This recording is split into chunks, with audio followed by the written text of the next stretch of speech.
at. So I'm just throwing that out there because it's going to come up in the budget discussions. The whole thought of one-stop shopping for building permits and developers is that same kind of concept. How do you provide that customer-oriented service?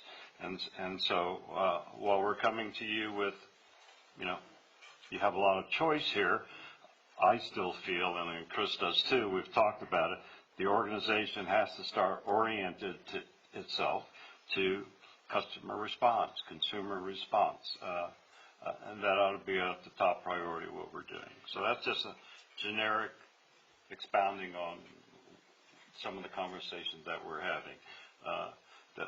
The budget, as it rolls over from year to year, doesn't necessarily talk about that, and it's not strategically talked about with the citizenry. Well, I think we paid, like most cities, some effort to be responsible to the citizens, but I think each of you can find examples of people waiting to be serviced at the counter, and the individual is not at serving that particular, he'll wait, or she'll wait, etc.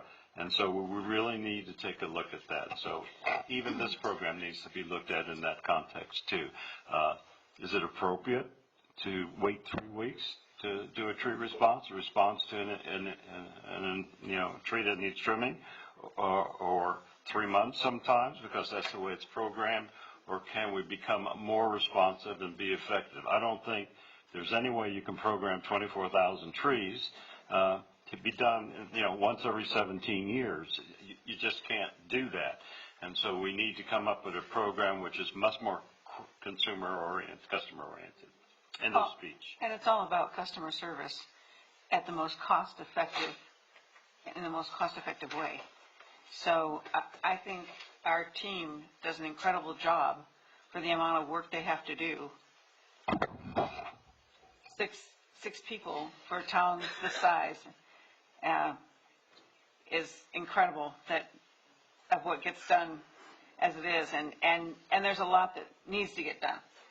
But we still have to do our due diligence, and I agree with city manager with regards to best management practices. We need to really, really look at that. So I want to thank you for putting this together. It brings a lot of things to light, and even though sometimes contracting seems like a great idea, sometimes the customer service means contracting to enhance sometimes when it's needed. So all those things we need to look at. So any other comments from council?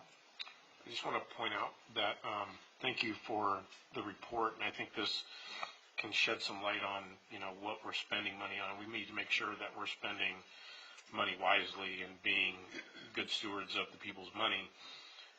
And it goes back to the budget, and when we're starting to work on the budget for this next fiscal year, this is something that gets taken into consideration, and along with our long-term investments and short-term investments, are we making these investments that we're getting money back, that these programs can be used, that money can be used to pay for it. So I think it's important that we are looking at what are we getting for the cost, and are we getting the best cost? Are we using best management practices? Because if our crews are doing an awesome job, then they're doing an awesome job, but are we paying more than what we should be paying for? When somebody else can do just as awesome of a job at a better rate, that's more cost effective. Because I know that when I look at my own budget, I'm looking at best value. I may pay a little more for something if I know I'm going to get a better value for it. So the city needs to operate in that same sense. But thank you for this report. Well, I think this report is needed as a first step. We wouldn't be operating efficiently if we didn't frequently examine what we're doing and how we're doing it, and are we utilizing the best practices, and are we being good stewards of the revenue. And especially, that all boils down to budget. There's a certain amount of services that city is expected to provide, and there's only so much money available to provide those services. So I think it's a prudent management practice and procedure to be doing this. So I think this is a good first step. But I do think, too, kind of what I mentioned earlier about some of the abstract benefits of a school resource officer program, and your report touched on a lot of those abstract benefits of having in-house services.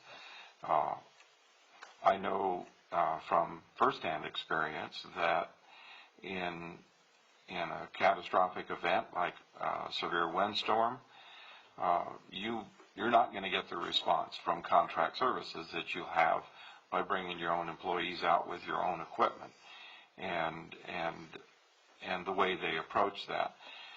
But I also know, too, that it's a difficult practice to maintain standards. And are we effectively pruning all of the trees that we're responsible for to arborist standards? And a very effective, proactive pruning cycle is beneficial when you have the windstorms, because you don't sustain the kind of damage. We see examples where I live. There's a golf course contiguous to our community. Our community does proactive tree trimming. The golf course does not. And every time we have a severe wind, there's no doubt that there's a difference in trees that are damaged, blown down, big limbs off. And so that's a necessary component, too. And I think a lot of it equates to, when you're looking at this level of service, just like discussions that took place many years ago, looking at contracting for fire services. On the surface, a contract may look attractive, but then you start looking at the abstract. And so I think, as I said, this is a good first step, and it's a necessary step that we have to go through, and I appreciate the difficulties in drilling down into a lot of these details, but I think it's a responsibility that we have to do. I'm not going to prejudge anything at this stage, because there's a lot of information that we still don't have. Yeah, and to respond to Mayor Pro Tem Brown as well as Mayor Wright, there is no decision ultimately that is before you at this point. The only decision that is before you is to develop that RFP as well as the main confer process. But in terms of a decision to contract out, that's not what you're going to be deciding tonight or what the discussion is about tonight. So again, I can appreciate the comments that the both of you made. You know, I like Linda's comment, and with regards to the informal survey of surrounding cities, I think ultimately we have to know whether or not what's most cost effective. So an RFP will have to be utilized at a later time. But I really think having that information of what other cities are doing is really helpful at how we will look to move forward. And again, ultimately the cost effectiveness will come into play, but I would like to see that happen first. Go ahead. One additional comment on that, and I don't know how it could be carried out, but in talking to other cities, to find out if any of their bigger properties that are maintained are actually taken over by the property owner. We had an instance here a few years ago that Prince of Peace Lutheran Church down on Sanderson, they got their bill for the landscape maintenance and called and set up an appointment and came in and agreed to take over the maintenance themselves because they could do it at a much less cost to the church than what we were charging. And they do it beautifully. In fact, they had said at that point, when our crews didn't get out there in time, they went out and did it themselves anyway. So, and I don't know if that could be among the options. I know I have a few neighbors that complain bitterly when the tree crew comes out to try to cut trim her trees, and she chases them off because she pays for it herself. She's a former city council person. So, but it is that type of thing that she's very proud of the trees that are in her front yard. And yes, they are city trees, but she is willing to pay to have them trimmed the way she thinks they're supposed to be trimmed. So I don't know if that could be an option. If you just in talking to other cities, maybe this happens. Yeah, I know there's quite a few cities that do offer a type of service where, let's say you've got a tree out in front of your property, and you don't like that it's only being trimmed once every 5 years or 4 years. You can pay to have that trimmed yourself through one of the city's licensed individual contractors that can do that. But the resident would bear the burden of doing that if they want it on a more recurring or frequent basis. So that is something that communities do get into, but we'd be happy to look into that as well. So at this point, you know what you need to do? You have more work. Is there anything else that you wanted, follow-up items or requested information? I myself would like to look this over and come up with some reasonable items to look into further. How about the rest of you? We can revisit it. Yeah. All we really want to know is that this is being addressed, and we're doing our due diligence to find out the most cost-effective, and not just cost-effective, but overall, the best management practices for this item, because it's labor-intensive, and not taking away from the great job our crew does. So, like you said, it's a difficult conversation to have at times. But as council members looking over the budgeting issues, we need to look into this more deeply. So we'll go ahead and pull the information that was requested and then follow back up with the council at a later council meeting. Mm-hmm. I'm sure this, as we go through the budgeting items, it'll be the time to look into it again or bring it up again. Okay. Thank you. Thank you. Great job.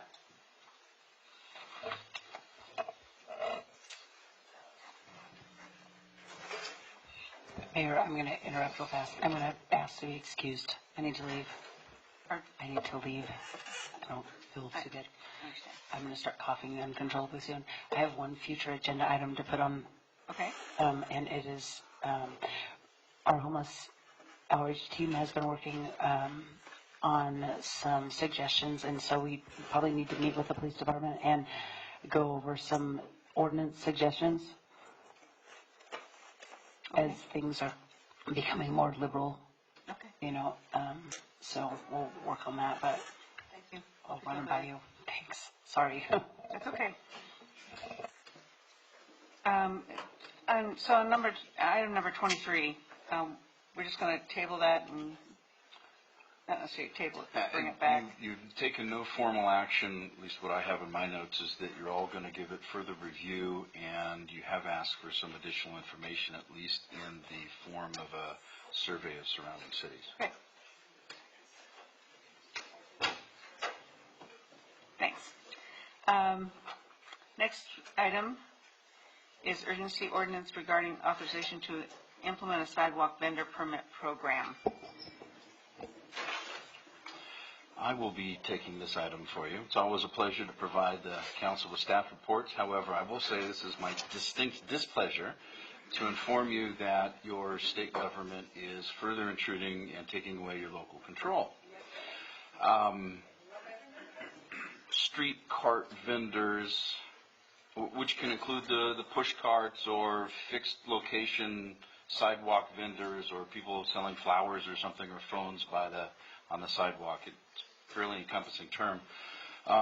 Have until January 1 of this year been regulated largely by cities and counties. You can prohibit them, you can license them, you can impose whatever regulations you want on them. The health requirements, of course, were always regulated by county health.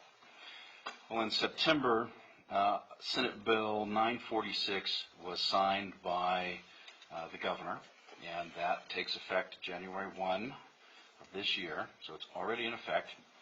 A completely new state structure for handling street cart vendors. Basically what SB 946 does is invalidate any local ordinance that is inconsistent with the new state law. State law is very pro-street vendor.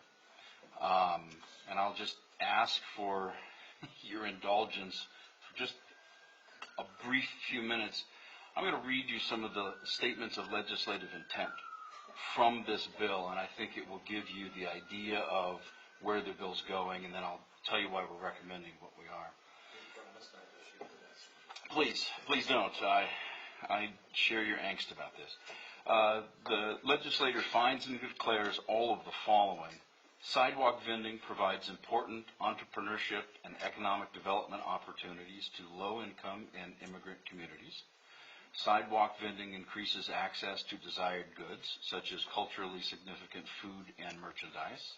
Sidewalk vending contributes to a safe and dynamic public space. The safety and welfare of the general public is promoted by encouraging local authorities to support and properly regulate sidewalk vending. The safety and welfare of the general public is promoted by prohibiting criminal penalties for violation of sidewalk vending and ordinance regulations.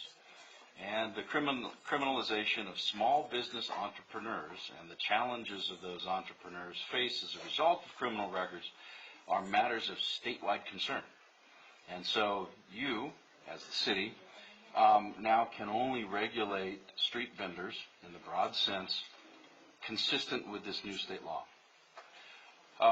In beginning of October, about 2 weeks after the bill was passed, we started working with city staff on a permanent regulation. We don't have that permanent ordinance ready because, well, we don't like the state law, frankly, and we're still working through a lot of the issues. So my recommendation is that the council adopt an ordinance tonight as an urgency item. It will go in effect immediately. It will stay in place until such time as staff is able to bring back a permanent ordinance. The urgency ordinance has been drafted by my office to do two things. One, be consistent with SB 946, and two, regulate street cart vendors to the maximum extent allowed under the existing law. What it won't include are some other changes to the law, to our municipal code that need to be made like in the zoning code that require public hearings. We can't do that by way of this urgency ordinance. We need a regulatory structure in place, or else we really can't impose any regulations other than in state law. And the state law doesn't impose many regulations on street cart vendors now. They understand state law, as long as they have a seller's permit from the California Department of Tax and Fee Administration, and they have a health permit, can operate anywhere on your public sidewalks and in your public parks. That includes all areas of the city without any restrictions. The only way to impose restrictions on them is to adopt a local ordinance, which is why I'm recommending we do one tonight. And I can kind of go through that. There are some things in the law that I'd like to make you aware of. I'm happy to do that now, or I'm happy to entertain your comments and questions at this point. I have a question. Sure. Does that also include on a highway? Highways are regulated by Caltrans, and the definition in the law is local public agencies, which somehow doesn't include the state. But my question is, if those carts were to go up and down Florida Avenue, which is really a public highway. If they were on the street, correct. If they're on the sidewalk, it's my understanding that the sidewalk is still city property. It's outside of that, so we can regulate that. They've got 15, I'm sorry, I'm interrupting you. That's okay. Sure. Oh, go ahead. My understanding is that the highway includes The sidewalk. If the sidewalk goes up to there, then yeah. Yes. Our local ordinance would not necessarily apply, but we would want it to apply, so. The other question, and when I was reading this, the first thing that came to my mind was, define the cart. Like, is this something that they can, that, it doesn't have to be a commercial cart? No. It can be anything that they, It literally can be a rack that they set out on the sidewalk to put something on. Yes, it is that. Right, and right now, without an ordinance, that's what we're looking at. There just aren't any regulations. There's a very broad definition of it, and all they essentially have to do is have it be sanitary.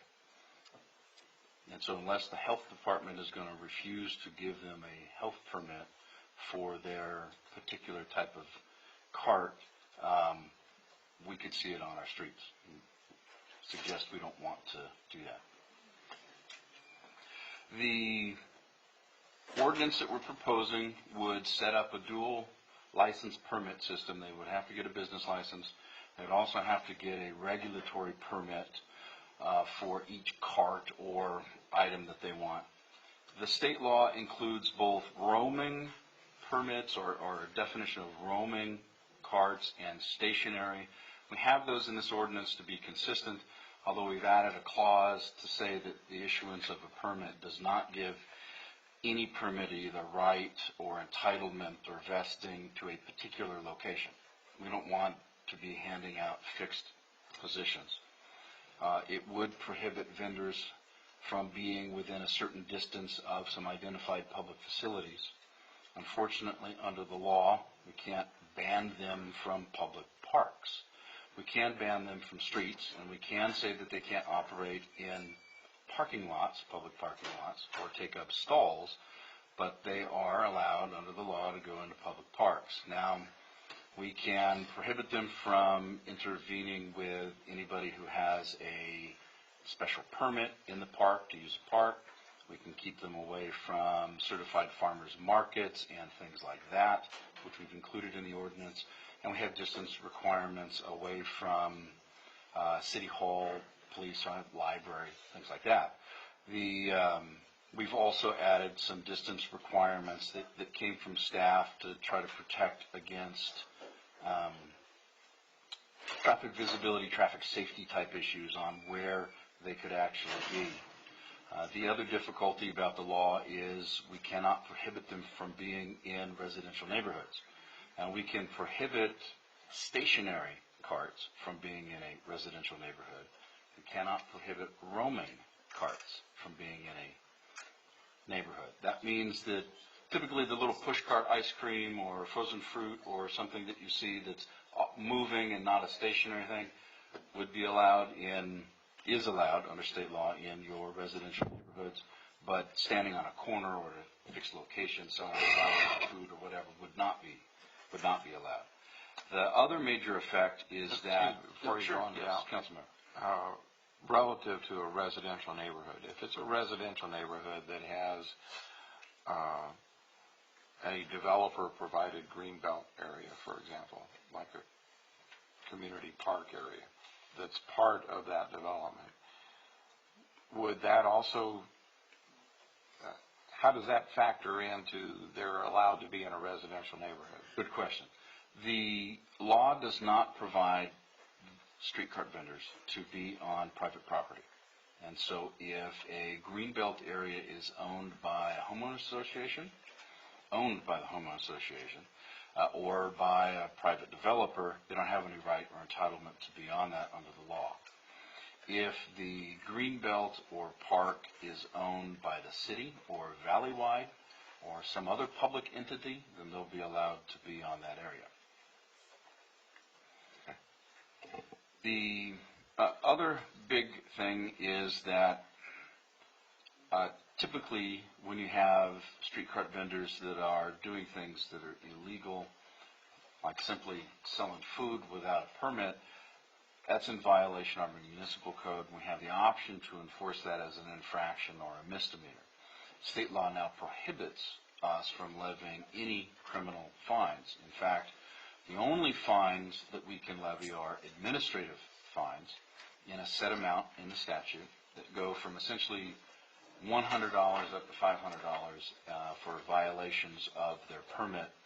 They go up to $1,000 if they don't have a permit, they're operating without a permit. Unfortunately, the city cannot rescind the permit unless and until they have 4 violations. So they get 4 violations, we can give administrative citations up to 4, then we can pull the permit. Before we can levy and enforce the payment of the fees, the state law now requires a determination of ability to pay. And the ability to pay rationale is the same as used by the courts, and essentially means that if you are receiving any type of public assistance, or if your income is 125% of the current federally determined poverty level, or there's an individual determination that payment of the fine would necessitate the person or the permittee using money that would otherwise go to common necessities. This is assuming everybody files their tax return. Correct. Oh, absolutely, yeah, sure. They can only be made to pay 20% of the fine. And so you see we have a situation where we will certainly put these regulations in place. I'm not anticipating a wave of them coming through the city, but I don't know. But I do recommend that we at least have these regulations in place. Now, this would stay in place to give staff some additional time to assess really what the level of the problem is, where the problems are, where they aren't, and then adjust and tweak the regulations consistent with the law. And ultimately putting more workload on our code, which is already stretched to the limit. Yes. So, yeah, of course. Can a store owner that sells soft goods, for example, now put on the sidewalk where they'd normally require an encroachment permit, a rack on wheels, selling his goods that used to be in his store? Under the new law, likely, yes. Now, there might be some signage issues that we could cite them for, but the definition of street cart vendor is very broad. Which is why I read you the intent. It is intended to proliferate the ability to do street cart vending. Can they do it in Marin County? Yeah, so far as I know, this is statewide applicability. Yeah. Well, it's funny that you say that it's to entice the entrepreneurial spirit. When I say the electeds in Sacramento create laws and then appoint people in these regulatory agencies that make things difficult for the entrepreneurial spirit to thrive in California. That's why we're seeing a mass exodus of businesses and the middle class in California. Well, and to answer your question earlier, the state has not included itself within this law. This only applies to local authorities. Local authorities is defined in the law to mean chartered or general law cities, counties, or city and county. So it wouldn't apply to Caltrans. But you could do it in Sacramento. City Sacramento. Yeah. Any more questions? If I can have a motion to adopt the urgency ordinance? So moved. Second. Okay. Read by title? No. Yes. We do need to read the title, but it will go into effect immediately. Thank you, Council. This is not a public hearing, but if there are members of the public who want to comment on it, I do have another question. That in this, in the ordinance, it says that the council will, by resolution, set the fee amount. Do we already have that ready to go, or is that something we're going to come back to? Because my question is, if this takes effect today, if somebody comes in tomorrow, what's the permit going to cost? The business license for a street cart, something close to a street cart, is $44. And in consultation with the finance director, she recommended that we also set the permit amount at $44 per cart. So the ordinance does impose a $44 amount. I added the clause that the council could come back by resolution and adjust that figure, because I don't know if that is way too low, or the business license, remember, is a tax, and it doesn't have to do anything with what our cost of issuing is. The $44 may or may not reflect the full total cost of not only our review of the permits, but the enforcement program. So you might find yourself in a month or two coming back and saying, hey, we need to adjust this up to, Yeah, 100 or that's 150 or something like that, yes. Is this something that permit fee can be based on the good or service that they're selling? Be equivalent to, so say if I own a restaurant, and if whatever the fee, the business license fee for a restaurant is, if they're selling food, then that should be the equivalent fee.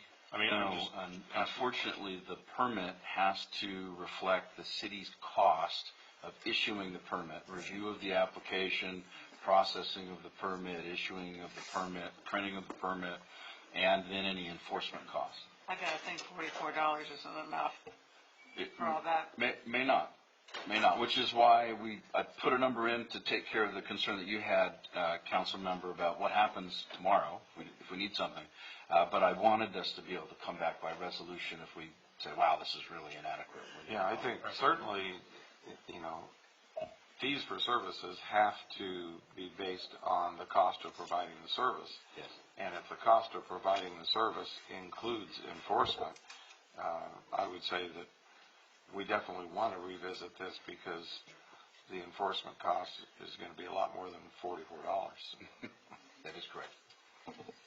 Okay, we have a motion and a second. Huh? And Linda, did you make the motion? Mike, did you second?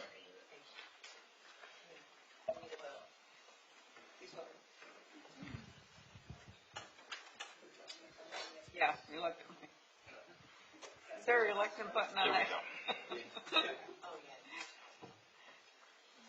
Ordinance Bill Number 19-011, an urgency ordinance of the City Council of the City of Hemet, California, adding Article 15, sidewalk vendors, to Chapter 18 of the Hemet Municipal Code, authorizing the implementation of a sidewalk vendor permit program in compliance with Senate Bill 946. So moved.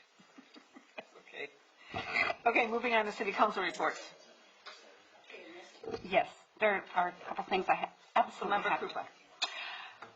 Krupa. Ramona Bowl Association, the annual President's Dinner, where the new cast is announced, will be Friday, January 18th at the Cibola Country Clubs, beginning at 6 p.m. And I believe it's $55 per person to attend that awesome event.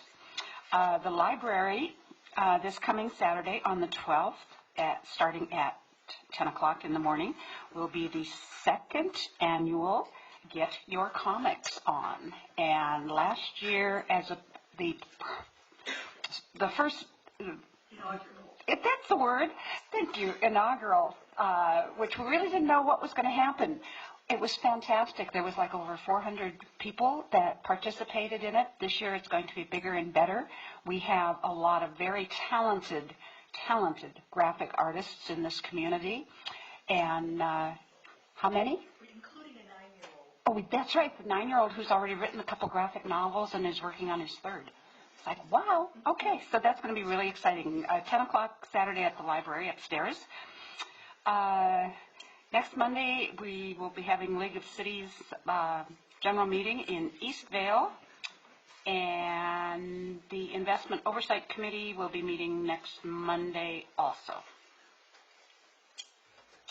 Yep. Thank you. That's all I have. Councilmember Percival. I was at RCA on Monday. Monday for the species of the month for January was the Palomar monkey flower. Does it look like a monkey, and is it on Mount Palomar? It's in. Sorry. So they don't know exactly where they are in. Found them yet. They haven't found them yet because they're very seasonal, and they haven't been able to locate them yet. But anyway, then for December, So I said I was going to report out on what the other ones were for the last couple months. So for November, it was the mud nama, which is a flower, and then for December, the turkey vulture. That's right, I got the whole way on that. Yeah. That was actually kind of cool, I'm surprised I forgot it. Yeah, well, it must not have been that cool, because you forgot. Monday is the League of Cities, I'll be there for that. Next week, I will be in, well, let me back up a minute. A month ago, I was appointed to the League of Cities Revenue and Taxation Committee, which is a policy committee for the league, and I will be in Sacramento for that meeting on Friday, next Friday. Friday the 18th, I think. And then this past week, yesterday, I went to the swearing in for District Attorney Mike Hestron. And then today, right before the council meeting, I was at the swearing in for the new sheriff in town, Chad Bianco. So the DA swearing in was a smaller group, was inside the courthouse, and then the swearing in for the sheriff today was outside, and there was probably close to 1,000 people there. There was a lot of people there. So that's all I have. Mayor Pro Tem Brown.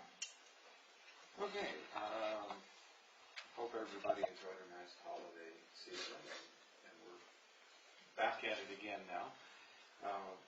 I was pleased to have the opportunity to attend the swearing-in ceremony of our newest police officer, Jose Vera. He's a lateral with, I think, 2 years experience from Indio PD. Military veteran. I think he served a tour of duty in Afghanistan with the Army, so I think he'll be a good asset to our department. Watermaster Board meeting is still coming forward.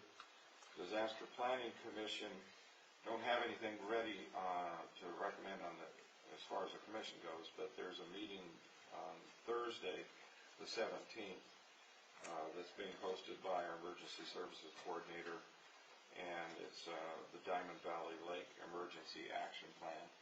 So that's part of an ongoing series of meetings that we're hosting here in the city. Nothing to report on Traffic and Parking Commission. RCTC meets tomorrow, and the Western Community Energy Board also meets tomorrow. And just last Friday, I found out that I was appointed by the Riverside Division president to the League of California Cities Public Safety Committee. Yes, you were. Their first meeting is in Sacramento next Thursday, and I'm trying to figure out if I can juggle my schedule and figure out a way to get to that. The subsequent meeting is going to be in March in Orange County, so if I can't make Sacramento, I'll definitely make the Orange County. Can I just interrupt you while you're on the League of Cities and just say how important it really is that we have council members who are willing to be appointed and get presidential appointments. Bonnie's schedule has prohibited her from being on energy and environmental this last year, but it is just so important. And our Now, has that changed? Has that time, is it still on Thursdays? Still on Thursday, yeah. I'm on Transportation Committee, which is on Friday, but I can't go. Linda Molina from Calamasa is going to go. So we get 2 slots for each one of the policy committees, and we had an overabundance of people willing to step forward this year. And, yeah, Eric is on housing, and it's a long title, but it's me. Housing, community, and economic development. There you go. I think it's like my 10th year. Yeah, it's just good. But the representation that we have is outstanding, and it's really going to be good. So thank you both for doing that. Okay. Is that it? That's it. Okay, I was also at the Mike Hestron event yesterday. And you were too, yeah. League of Cities is on Monday. Western Riverside Council of Governments is tomorrow, along with the Western Community Energy Board that I will be attending on that. Homeless Task Force is on the 28th. And Escape Plaza Task Force is kind of on a hiatus because of the pro-developer who changed the company, so we're still trying to work through that dynamic. Also, I just want to provide the information in regards to the used oil and oil filter recycling event at AutoZone on Saturday from 9 to 12. That's 1550 West Florida. So up to 5 gallons of motor oil per person will be accepted. So if you have oil, take it in. Now we'll move on to the ad hoc committee reports. Master Annexation Ad Hoc Committee, Percival Krupa. That's been a pretty long time, almost a year and a half, 2 years. Okay, so disbanding that and starting up at a later date. Florida Avenue SR 74 Ad Hoc Committee. Initially, Linda and I were on that ad hoc committee. This is interesting because, and as mayor, I prefer to be on that committee as I was then. Thank you. So I will be on that committee along with Linda because she was on that committee also and knows all the players. So it's a good team to work with. And that's another one that we need to. If we could just disband the existing committee and reform it as another ad hoc committee, I think we're in a different phase now. Yeah, you're right. You're right. That's a good idea. And the CDBG Ad Hoc Committee, Percival and Brown, that's coming up.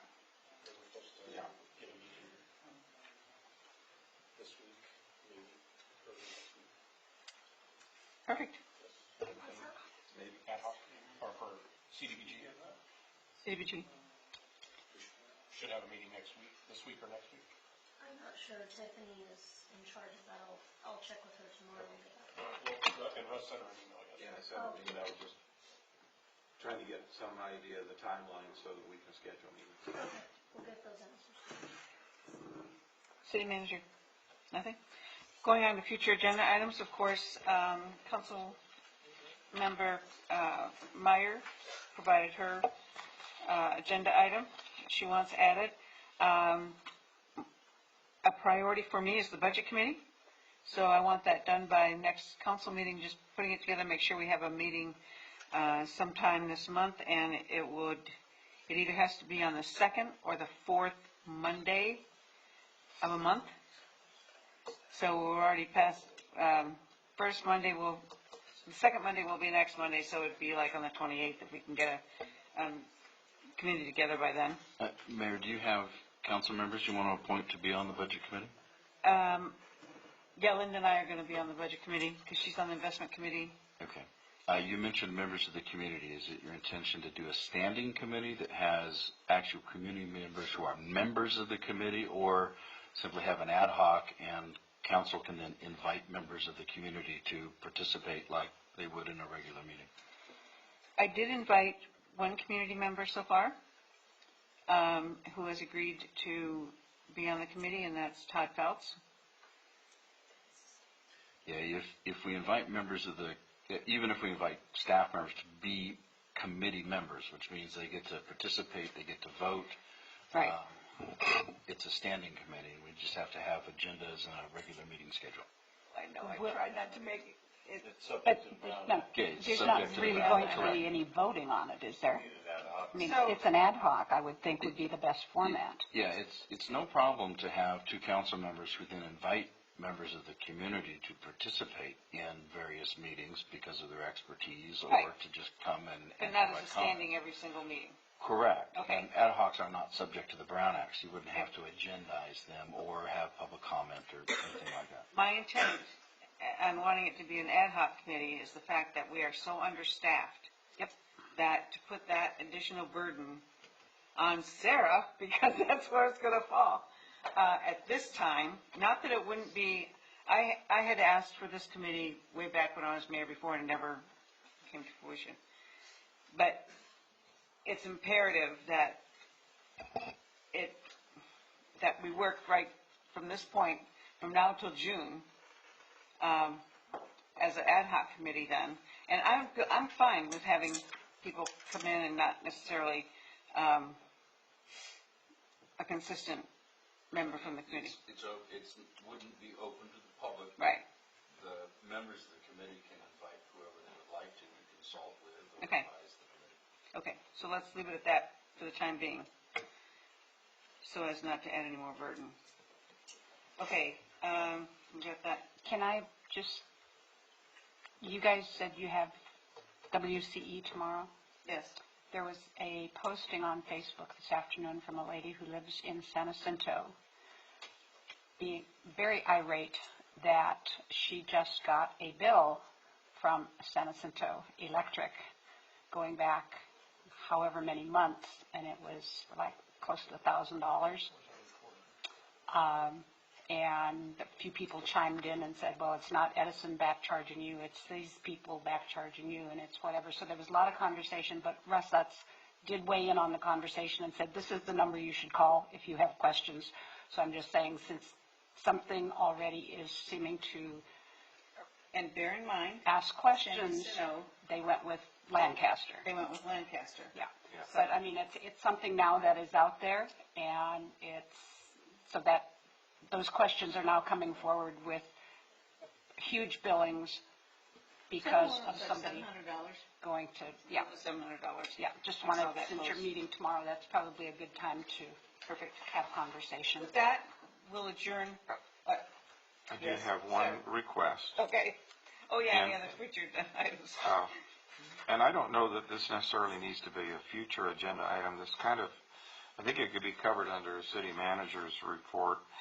If we could just have a regular agenda status report on the Caltrans median project, Yeah. even if there's no new Yeah. information to share. Well, there was a letter Yeah, I know that, sent.